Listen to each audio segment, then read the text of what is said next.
The wind always moved strangely through the mountains surrounding the Augustino monastery.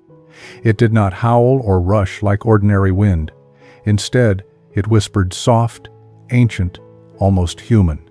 For more than 8 centuries, monks had lived within the thick stone walls of the monastery, rising before dawn to pray, tending to their orchards, and guarding a single sacred relic, a wooden statue of the Virgin Mary, older than the monastery itself.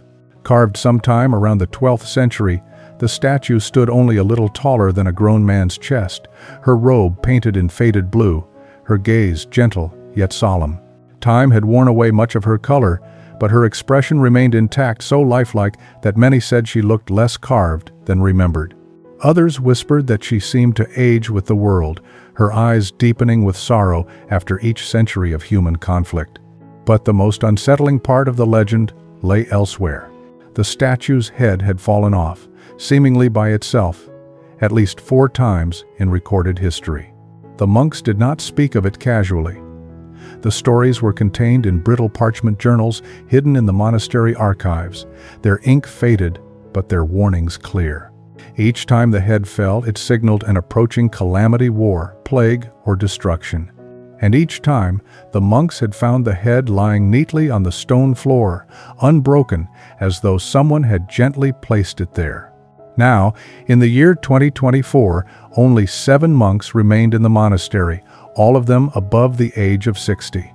The world outside had changed in ways they barely recognized: technology, politics, noise, ambition. But inside the Augustino walls, silence ruled like an ancient king. On the night it happened again, the air was strangely still. Brother Tommaso was tending the candles in the main chapel when a tremor rippled through the floor beneath him, so slight he wondered if his aging bones had imagined it. A second later, a sound burst through the chapel, sharp, wooden, unmistakable. A fall.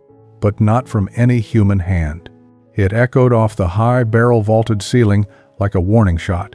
Startled, Brother Tommaso dropped his candle snuffer. Its metal clang rang through the empty chapel.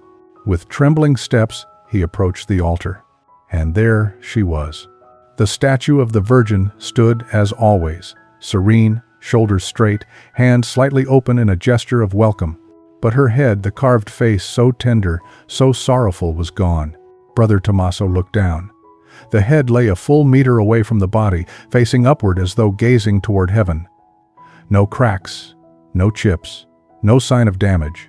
Only a clean, impossible separation between neck and torso. A chill moved through the monk so violently that he had to grasp the pew beside him to keep his balance. "Not again," he whispered, voice breaking. "Dio misericordioso. Not again." He backed away, making the sign of the cross repeatedly, nearly tripping over his robe as he fled the chapel and shouted for the others. Within minutes, the remaining monks gathered in a frightened circle around the headless statue. Their faces were pale, their breaths shallow. Brother Aurelio, the prior of the monastery, broke the silence. "No one touches her," he commanded. "No one, not tonight." "But Father," another monk whispered, "should we not lift the head? Place it back?" "No." Aurelio's voice lowered into a tremble. "We do what our predecessors did. We leave it until dawn and pray." A dim unease settled over the group, as though something unseen watched them from the shadows between the old stone pillars. They prayed through the night, each monk taking turns in the chapel, though none could bear to remain alone for long. Some swore they heard quiet footsteps that were not human. Others insisted they heard soft weeping. Still others claimed the candles flickered in patterns that seemed almost purposeful. Word of the event traveled faster than the monks expected. By morning, the local villagers had heard the news. By afternoon, journalists were already calling the monastery gates. Many more had chosen to stay far away. Fear spread, quiet but quick. This was not the first time the Madonna had fallen, but no one knew what it meant now, and none of them were prepared for the message that would soon reach Rome, or the man who would travel from the Vatican to see the broken statue with his own eyes. The news reached the Vatican faster than anyone inside the Augustino monastery could have imagined. It traveled on the whispering tongues of villagers, the urgency of local priests, the curiosity of journalists, and finally, the formal letter sent by Prior Aurelio himself. Within 48 hours, the report arrived on the desk of Cardinal Sebastiani, who oversaw matters relating to sacred relics. At first, the cardinal read the letter with a sigh. Another old monastery, another aging statue, another incident that could be explained by simple physics or structural decay. Wood weakened, glue dried, cracks widened. Gravity did what gravity always did. But then he reached the final line written by Prior Aurelio. The separation is clean, too clean, and the brothers swear no one touched her. Sebastiani frowned, tapped the letter on his desk, and summoned 2 other cardinals.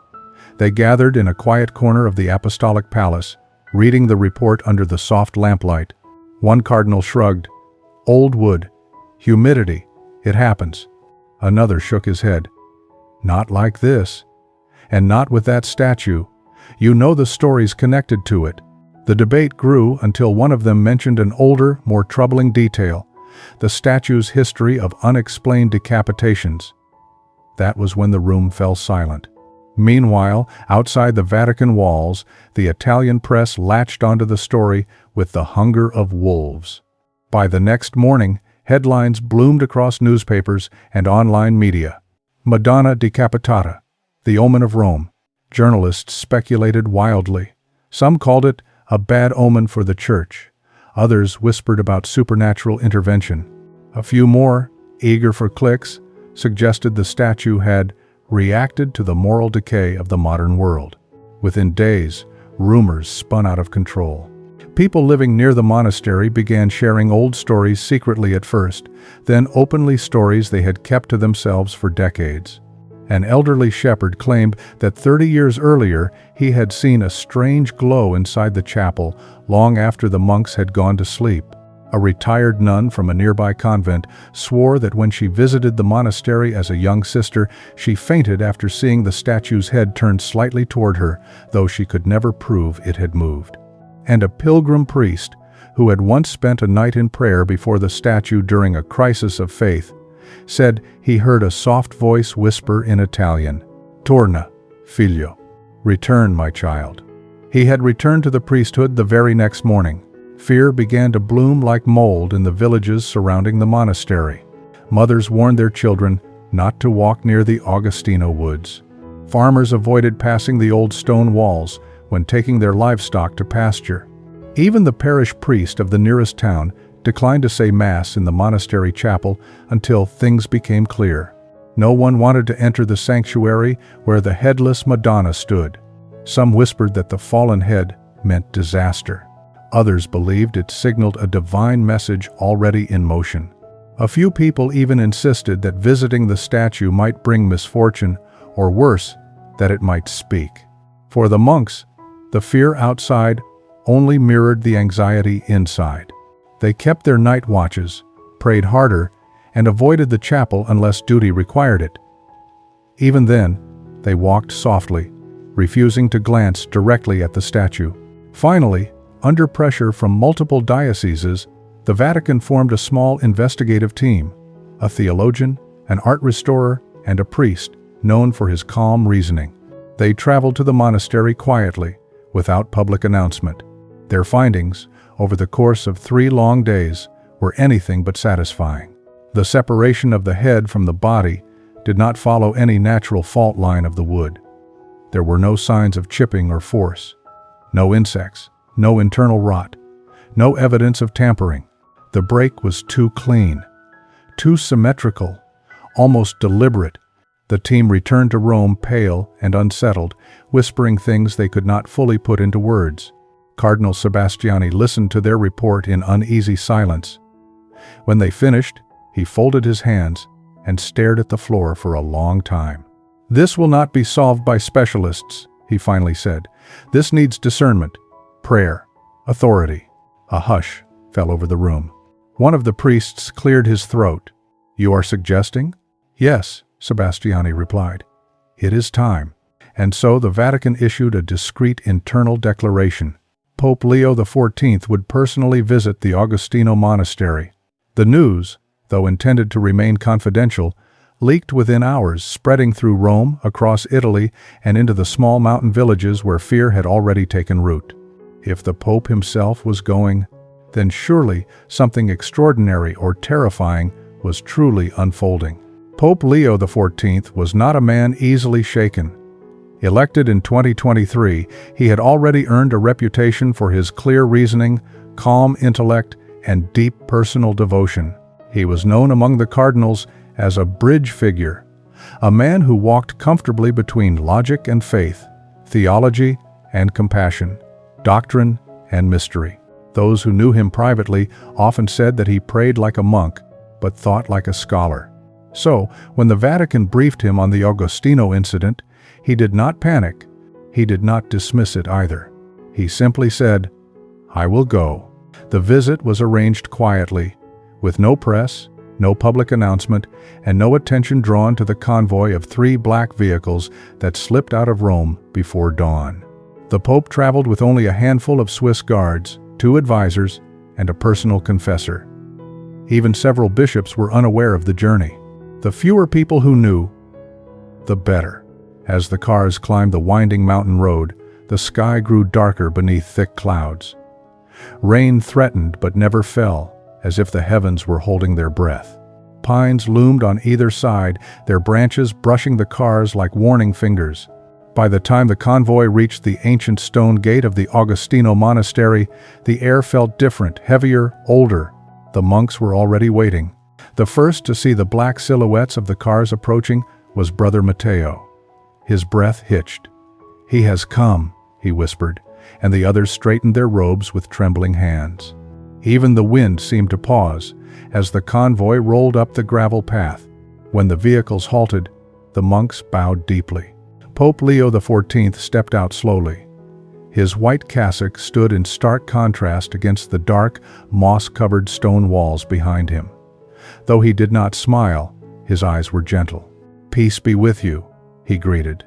"And with your spirit, Holy Father?" the monks replied. The monastery looked even older and gloomier than the Vatican's internal reports had described. Thick patches of moss clung to the walls. The heavy wooden doors seemed permanently swollen with centuries of rain. The corridors were narrow, cold, and silent, except for the faint echo of dripping water seeping from unseen cracks. A faint trace of old incense hung in the air, sweet but stale, as though the prayers of generations were still clinging to the stones. Father Aurelio, the prior, stepped forward and bowed. "Your Holiness, we never thought the day would come when you would walk these halls." Leo XIV placed a hand on the old priest's shoulder. "Tell me everything." They walked slowly through the dim corridor leading toward the chapel, the Pope listening intently as Aurelio recounted the night the head fell. "It began with a tremor, so small I thought it was my imagination," Aurelio said. "Then, the sound, a wooden crack, followed by a fall. When Brother Tommaso approached the altar, he saw her head lying on the floor. No damage, no reason, no explanation. Pope Leo XIV stopped walking. And did anyone touch her? Aurelio shook his head immediately. His voice trembled when he answered, "No, Holy Father, none of us dared come near. Not then, not even now." Leo XIV exhaled slowly. "Very well, show me." They reached the chapel. The enormous stone door groaned as the monks pushed it open. A draft of cold air rushed past them, causing several candles inside to flicker wildly, even though the windows were closed. The Pope stepped inside. The chapel was darker than he expected. Its vaulted ceiling swallowed the light, and the candles cast long, trembling shadows across the ancient walls. The scent of wax and damp stone mingled with something else, something faintly metallic, like the aftertaste of a storm. A soft wind slipped through one of the stone window slits, though no wind had blown outside. It carried with it a sound whisper-like, too quiet to be words, too distinct to be imagination. The Pope's advisors exchanged nervous glances. Then they saw her. The statue of the Virgin Mary stood exactly where the monks had described. Body intact, posture serene, hands gently open, and her head lying nearly 1 meter away rested on the stone floor facing upward. The eyes of the carved face were wide, painted centuries ago but unnervingly expressive, as though they had been frozen in the middle of a revelation. The Pope stepped closer, and for a moment he felt the unmistakable sensation that the eyes were following him. He knelt. Silence pressed around him, thick and reverent. Behind him, the monks whispered prayers under their breath, too afraid to draw closer. The candles trembled again, brighter now, their flames stretching upward as though reacting to his presence. Pope Leo XIV stared at the face of the Madonna, its carved pupils dark, profound, almost sorrowful. It felt, strangely, like she was looking straight into him. Pope Leo XIV requested that the monks bring him every archive. The monastery possessed ancient manuscripts, brittle parchment journals, and the leather-bound chronicles that recorded centuries of Augustinian life. Father Aurelio disappeared into the monastery's dim library and returned with an armful of dust-covered volumes, each one smelling of age, candle soot, and forgotten prayers. They laid the documents across a long wooden table in the refectory.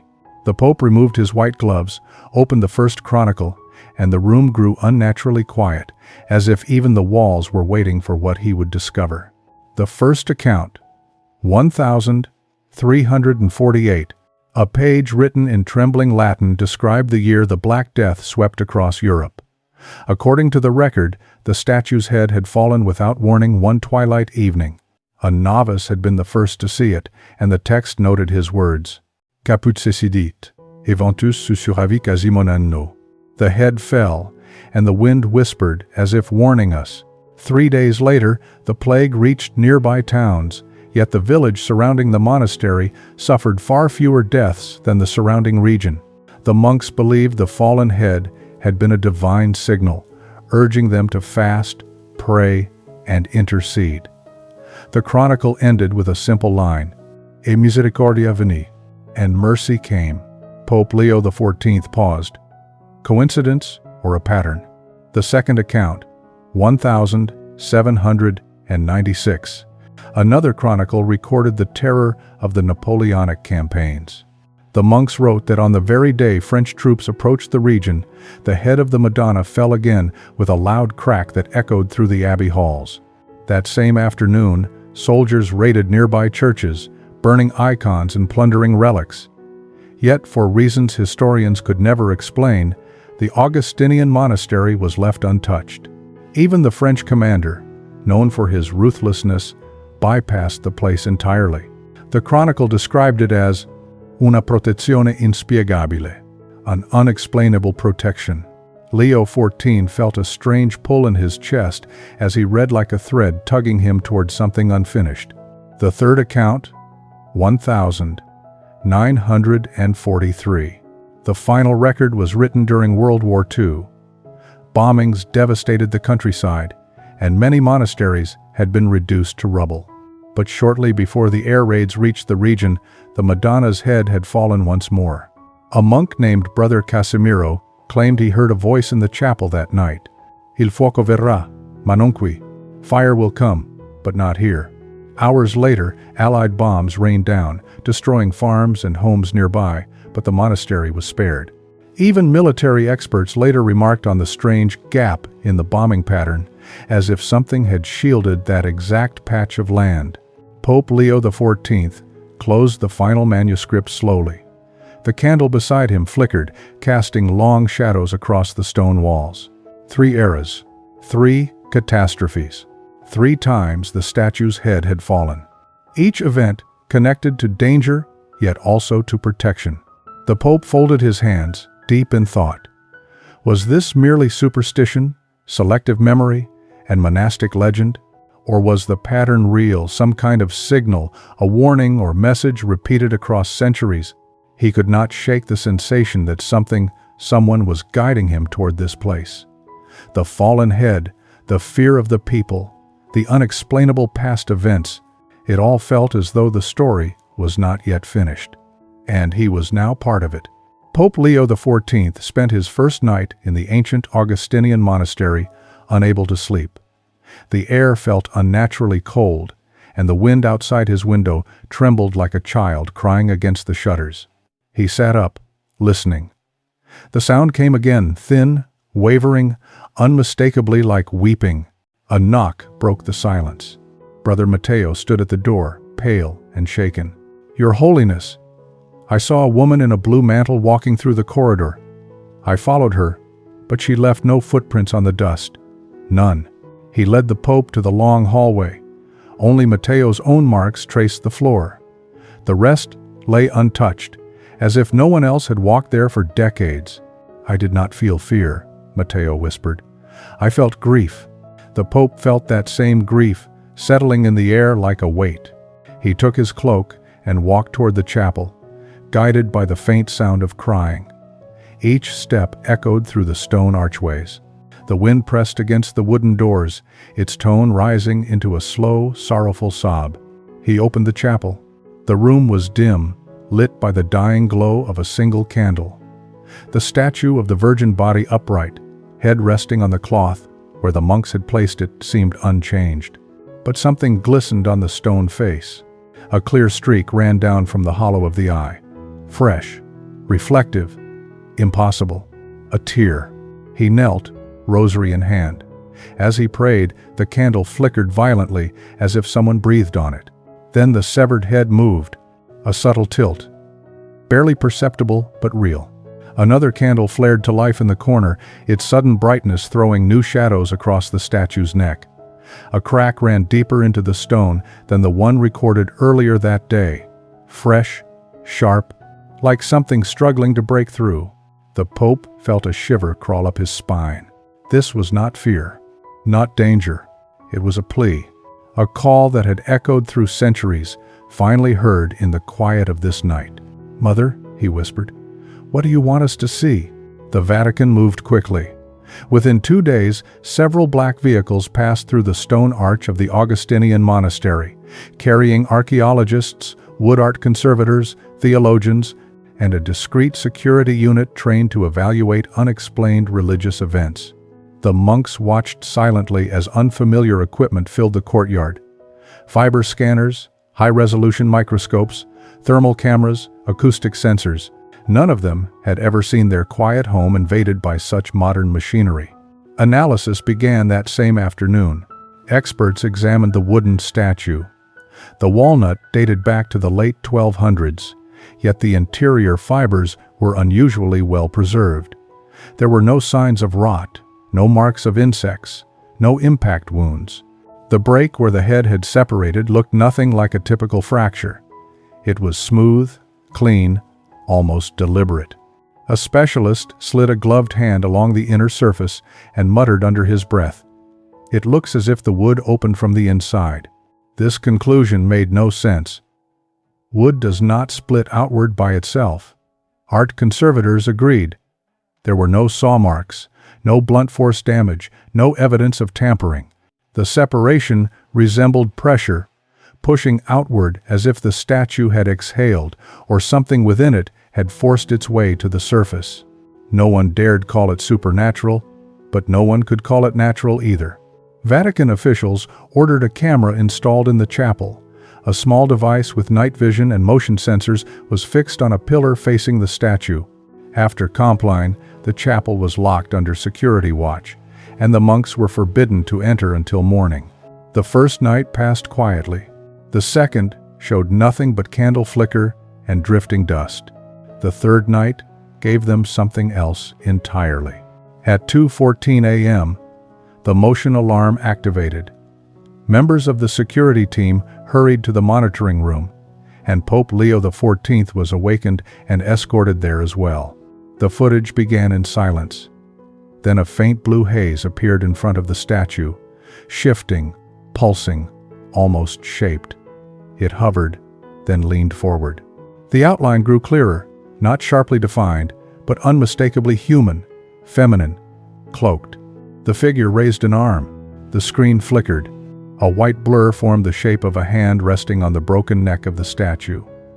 Even in the distorted grain of night vision, The gesture was gentle, sorrowful, almost maternal. A gasp escaped one of the technicians. The room stayed frozen until someone activated the audio. Static at first, soft, uneven, like wind across old stone. Then a voice emerged, distant yet clear, layered with an echo not produced by the chapel's acoustics. A woman's voice, calm, tender. "No light, Timir. Do not be afraid." A monk stepped back until he hit the wall. Another whispered a prayer under his breath. Brother Matteo covered his mouth, tears forming without warning. Fear spread through the monastery like a cold tide. Doors were shut quickly. No one walked alone. The hallways felt haunted by something too real to dismiss. Pope Leo XIV remained standing before the monitor, his expression unreadable. The voice, the light, the hand, it all pointed in one direction, one intention, one message not yet fully spoken. Whatever had happened in that chapel was not meant to frighten them. It was calling him. Pope Leo XIV spent the night kneeling before the statue, the monastery wrapped in silence. Candles flickered gently, casting warm shadows across the chapel walls. The world outside seemed to vanish. Only the broken Madonna remained before him. Hours passed in prayer, his lips moving silently, his hands clasped tightly around the rosary. Then, a clear, gentle voice filled the quiet. It was soft, melodic, unmistakably feminine. "Leo, pastor meos, sana fragilitatem eorum." Leo, my shepherd, heal the brokenness of them. The Pope looked up, and there she stood behind the statue, luminous and real. It was not an illusion. Soft light outlined her figure. She wore a blue mantle that shimmered like morning sky over water. Her face was sad, yet tender, radiating a gentle, sorrowful compassion. Leo XIV's voice trembled slightly. Why did your head fall?" The Madonna's gaze met his. Her voice was calm, gentle, carrying the weight of centuries. "Because the head of humanity is drifting from the body of the Church. Reunite it." As she spoke, her form slowly faded into the soft glow that remained in the chapel. The Pope remained on his knees, his heart pounding. In that moment, he understood. The fallen head was not a sign of doom. It was a symbol, a reflection of division. Division in the Church, in the world, in families, even in the faith of the young. He rose slowly and placed his hands around the statue's severed head. At first, it felt heavy, solid, ancient. Then, as if responding to his presence, it became astonishingly light in his hands, almost as if guided by unseen force. With reverent care, he lifted it and aligned it with the body. The moment he pressed it into place, a gentle glow emanated from the fracture. The crack closed as if mended by light itself. No glue, no tools, only a soft radiance sealing the statue whole again. Pope Leo XIV stepped back. The chapel felt warmer, brighter, as though the very stones had breathed a sigh of relief. He bowed his head and whispered a prayer of gratitude, understanding at last the message the centuries had tried to convey. The Madonna's head was restored. More importantly, the symbol of unity had been renewed. When the monks entered the chapel the next morning, they froze. The Madonna stood perfectly whole. The severed head was once again part of the statue, seamlessly restored. They had expected Pope Leo XIV to summon craftsmen or restorers, but he was alone. He simply smiled faintly and said, "No one touched it except me and her." Word of the event began to spread, quietly at first, then through whispers across villages and towns. The Pope instructed that the story not be exaggerated. He emphasized humility and faith over spectacle, insisting that people come not for fear, but for hope. He then began the careful restoration of the Augustinian monastery itself, repairing the aging stone, cleaning centuries of soot, and restoring the worn wooden beams. What had once been a shadowed and feared place became a sanctuary of prayer and healing. Pilgrims returned not out of terror, but in search of peace. The miracles, subtle yet profound, began to manifest. A woman who had suffered from a chronic illness for years reported complete healing after praying before the restored statue.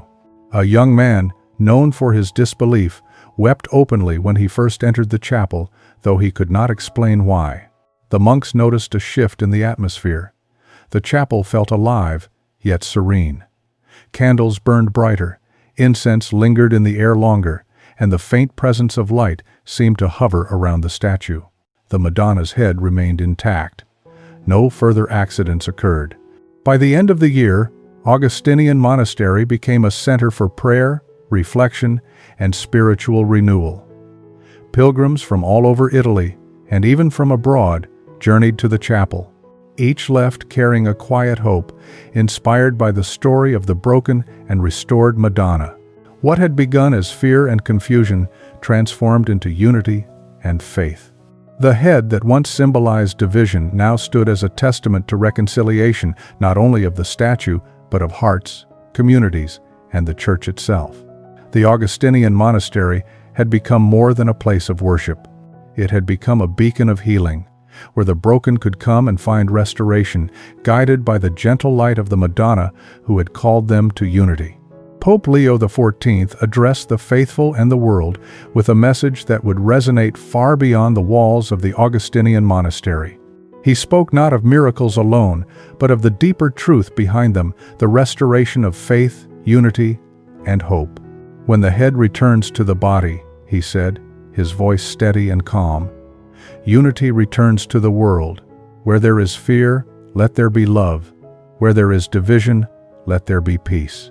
He did not dwell on the details of the statue's restoration, nor the strange lights, the whispers, or the visions. Those who had witnessed them knew their significance, but the Pope emphasized action over spectacle. The true miracle, he said, was the healing of the broken body of faith in the hearts of the people.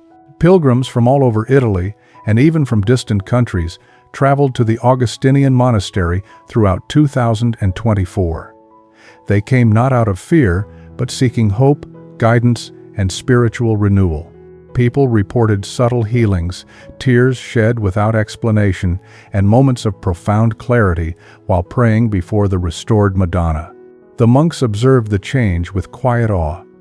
Where once there had been fear and hesitation, there was now calm devotion. Candles burned steadily, the air felt lighter, and the statue of the Virgin Mary stood luminous, her head intact, her gaze gentle and inviting. Visitors often remarked on the soft tilt of her head, as if she were smiling, a small, imperceptible gesture that carried reassurance. It was a reminder that even in a fractured world, unity and compassion could be restored. By the end of the year, the Augustinian monastery had become one of the most visited pilgrimage sites in Italy. Pope Leo XIV's words echoed through chapels, towns, and homes, a call to heal divisions, to restore faith, and to embrace love over fear. The Madonna stood silently in her chapel, surrounded by the glow of candles. Her head tilted ever so slightly, as if she were smiling at those who came to seek her guidance. And in that quiet, golden light, the world felt, if only for a moment, whole again.